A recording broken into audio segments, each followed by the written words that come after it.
নমস্কার দর্শক বন্ধুরা, আমি আজকে আপনাদেরকে রাজাজি ন্যাশনাল পার্ক সম্বন্ধে কয়েকটা তথ্য জানাতে চাই। প্রথমত আমরা দেরাদুন থেকে ফিরে রাজাজি ন্যাশনাল পার্কে গেছিলাম। তারপর আমরা কালিকমনি ধর্মশালায় উঠেছিলাম। সেখান থেকে আমরা একটা অটোতে করে রাজাজি ন্যাশনাল পার্কের মতিচুর গেটে যাই। কিন্তু আমরা চেয়েছিলাম চিল্লা গেটে যেতে, বাট আমাদেরকে চিল্লা গেটে না নিয়ে গিয়ে ওই কালিকমলি থেকে 70 টাকা করে পার হেড নিল। নিয়ে আমাদেরকে ওই মতিচুর গেট বললো চিল্লার গেট, কিন্তু মতিচুরে নামিয়ে দিল।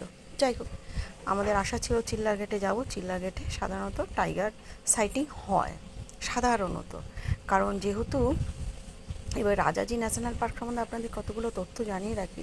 রাজাজি ন্যাশনাল পার্ক কিন্তু বিশাল বড়, সে তুলনায় বাঘের সংখ্যা অতি অল্প। কারণ রাজাজি ন্যাশনাল পার্কের এরিয়া হচ্ছে 820 স্কোয়ার বর্গ কিলোমিটার, যেটা কি না রাজাজি ন্যাশনাল পার্ক থেকে করবেটটাও প্রায় টাচ করে গেছে, মানে এত দূর চিন্তা করুন। সেখানে বাঘের সংখ্যা 37টা বাঘ, মানে নগণ্য। তাও বলছে 37টা বাঘ আছে, কিন্তু ভিজিবল দর্শন পাওয়া যায় সাধারণত 16টা বাঘে।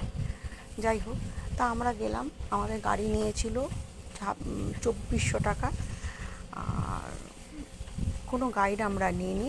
গাড়ি করেই দুপুরবেলা, যেহেতু গরমকাল ছিল, দুপুরবেলা বাঘ সাইটিং হওয়ার সম্ভাবনা থাকে। এক্ষেত্রে বাঘ যদিও আমরা দর্শন পাইনি, কিন্তু বাঘের গর্জন বা কলিং এগুলো আমরা রীতিমতন পেয়েছি, কিন্তু বাঘ সাইটিং হয়নি। তবুও অনেক কিছুই আমরা দেখেছি। আজ আমি তাই আপনাদের শেয়ার করলাম। আমাদের 2400 টাকা লেগেছিল। ওইখানে থেকে আপনাকে গাড়ির জন্য মতিচুর গেটের কাছে লোক আছে। ওই প্রায় আমরা গিয়ে পৌঁছেছিলাম বোধহয় 1.5 ঘন্টার জন্য 2400 টাকা নিয়েছিল। ওখানে লোক আছে, তারা সব দেখে শুনে আপনার রেজিস্ট্রি করে নিয়ে গাড়ি ছাড়বে। নমস্কার। এরপর আপনারা দেখুন রাজাজি ন্যাশনাল পার্কের ভিডিও। হ্যালো দর্শক বন্ধুরা, আমরা আজকে রাজাজি ন্যাশনাল পার্ক সাফারি করতে এসেছি। মতিচুর ট্যুরিস্ট গেট দেখতে পাচ্ছেন বোধহয়। আমাদের ইচ্ছে ছিল কিন্তু চিল্লার গেটে যাওয়া, কিন্তু হরিদ্বায় যেখান থেকে উঠলাম, আমরা বললাম যে আমাদের চিল্লার গেটে নিয়ে যাও, কিন্তু অটো ড্রাইভার কিছুতেই চিল্লা গেটে নিয়ে এলো না মিন্স ভুল করে এইখানে ছেড়ে দিয়ে চলে গেল। এবার এখান থেকে যদি আমাকে আবার ওইখানে যেতে হয়, তাহলে আমাকে আবার অনেক ঝামেলা করে যেতে হবে। সেই জন্য আমরা এই মতিচুর গেট থেকেই দেখি, ঈশ্বরের কি ইচ্ছা, যদি ভাগ্যে থাকে তো অনেক ভালো জন্তু দেখতে পাবো এবং আপনাদের দেখাবো।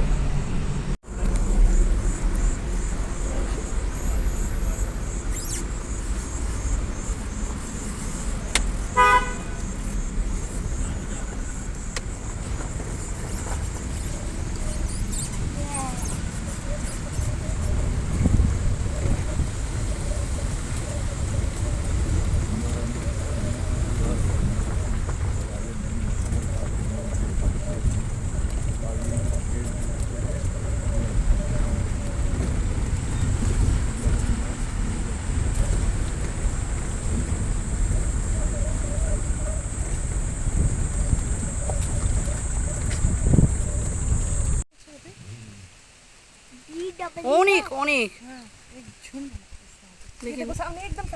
এই দেখো, তোমার আরে সত্যি বাবু, তুই কি রে বাবু, তুই একটা কিচ্ছু শিখিস নি। জঙ্গলে কোনো রকম আওয়াজ করতে নেই।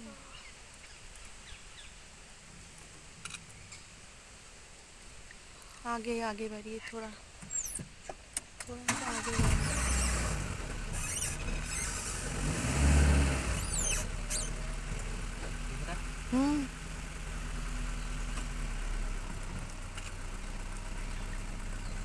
आगे बढ़िए।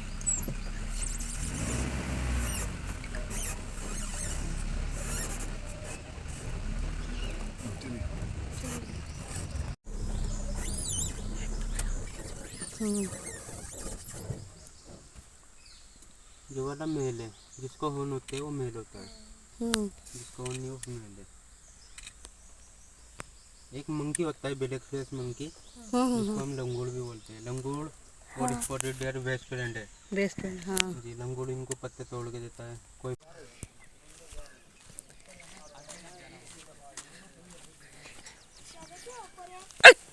একটা ঠুসিয়ে মারতে ভাই, কথা বলছে খালি।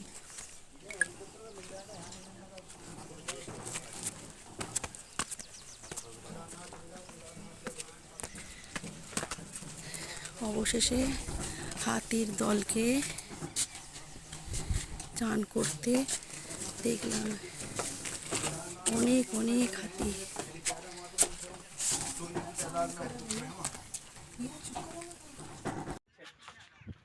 या तो वो भागेंगे या फिर इधर आएंगे सीधा, या तो बाहर निकल जाएंगे या इधर ही आ जाएंगे। ऐसा हो जाता है इनका एकदम। बच्चे हैं ना उनके साथ, कुछ भी डर जाते हैं वो।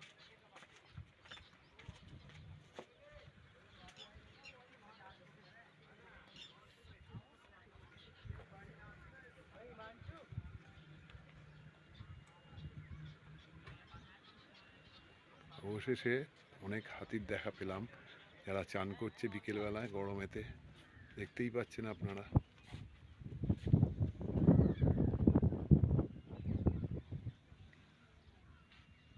ওইদিকে কিছু চান করে উঠে গেছে বা চান করার জন্য তৈরি রয়েছে দেখতে পাওয়া যাচ্ছে অনেক হাতি।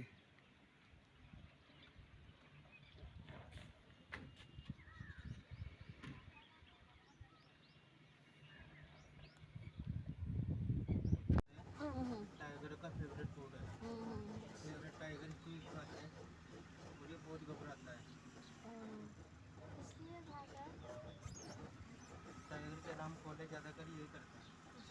लेपर्ड की भी करता है ये। अब तो भाग गया हाथी।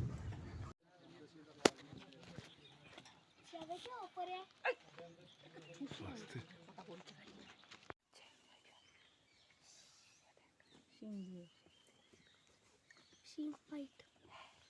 हल्का आगे लेते हैं। चलो मामा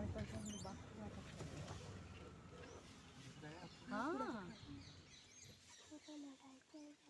फाइट করছি দিয়ে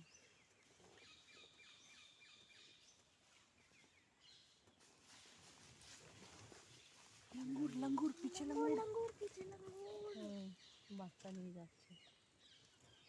जहाँ पर स्पॉटेड डेयर होता है और होता है।